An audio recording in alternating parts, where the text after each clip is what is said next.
A surprise party.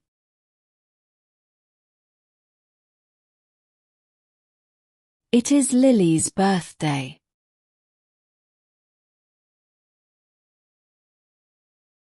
She gets out of bed.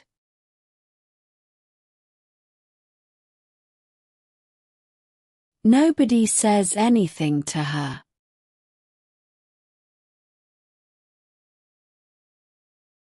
Her mom takes her to school.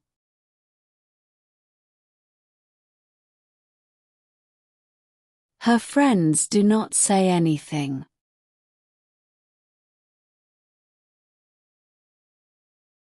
The teacher does not say anything.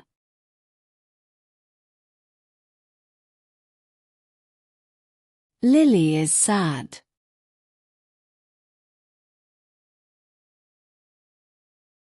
Lily walks home alone.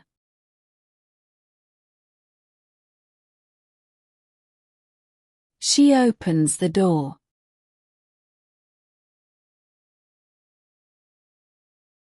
Her friends and family are holding a cake.